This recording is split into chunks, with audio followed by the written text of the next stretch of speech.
प्रशांत किशोर का litmus test Bihar उपचुनाव 2024। बता दें कि बिहार में आगामी विधानसभा उपचुनाव के जरिए चुनावी रणनीतिकार प्रशांत किशोर अपनी पार्टी का लिटमस टेस्ट करने की तैयारी में है। गया के इमामगंज, जहानाबाद की बेलागंज, कैमूर की रामगढ़ और भोजपुर की तरारी सीटों पर होने वाले उपचुनाव में प्रशांत किशोर अपनी पार्टी के जनसुराज को मैदान में उतारने का प्लान बना चुके हैं। खबरों में आगे बढ़ेंगे, विस्तार से बताएंगे राजनीतिक उथल पुथल के बारे में, मगर उससे पहले आप सभी से गुजारिश है, अगर आप चैनल पर नए हैं तो अभी सब्सक्राइब कर लें। बता दें कि प्रशांत किशोर जो 2025 की विधानसभा चुनाव की तैयारी कर रहे हैं, चाहते हैं कि उपचुनाव में अपनी पार्टी की ताकत और जनता तक उनकी पहुंच का आकलन किया जाए। उन्होंने संकेत दिया है कि अगर उपचुनाव की घोषणा 2 अक्टूबर के बाद होती है तो जनसुराज अपने उम्मीदवार उतारेगी।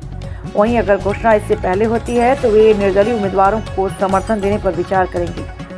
इन 4 सीटों पर उपचुनाव इसलिए हो रहे हैं क्योंकि यहाँ के विधायक सांसद चुने जा चुके हैं। पिछले चुनाव में तरारी से माले के सुदामा प्रसाद, रामगढ़ से आरजेडी के सुधाकर सिंह, बेलागंज से आरजेडी के सुरेंद्र यादव और इमामगंज से हमकी जीतन राम मांझी ने जीत हासिल की थी।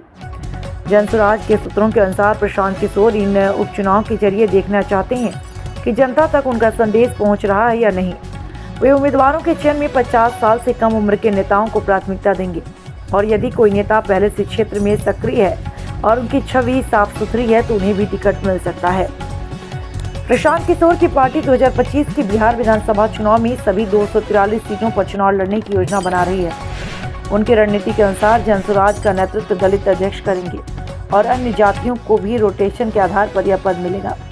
प्रशांत किशोर की योजना के अनुसार बिहार में जनता तक अपनी पहुंच बनाने के लिए वे एक मजबूत जनाधार बनाना चाहते हैं।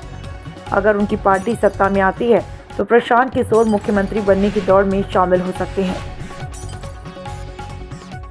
आज चुनाव लड़ेगा, बाई इलेक्शन लड़ेगा तो वो बेलागंज, इमामगंज दोनों जगह लड़ेगा और अगर नहीं लड़ेंगे तो दोनों जगह नहीं लड़ेंगे। ऐसा नहीं है कि इमामगंज के लिए अलग है और बेलागंज के लिए अलग है।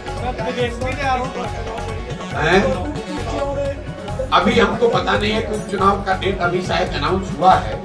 अभी डेट हमको देखना पड़ेगा क्योंकि 2 अक्टूबर को दल बनना है। 2 अक्टूबर के बाद अगर चुनाव है तो निश्चित तौर पर चुनाव लड़ा ही जाएगा, उसमें कहीं कोई दो मत नहीं है। लेकिन अगर 2 अक्टूबर से पहले चुनाव हो रहा है तो यहाँ पर जो जनसुराज से साथी जुड़े हुए हैं उनसे बात करी जाएगी और अगर लोग चाहेंगे कि नहीं चुनाव लड़ना है तो जनसुराज की व्यवस्था से जुड़े हुए किसी साथी को निर्दलीय उम्मीदवार के तौर पर, जनसुराज समर्थित निर्दलीय उम्मीदवार के तौर पर चुनाव लड़ाया जा सकता है। जनसुराज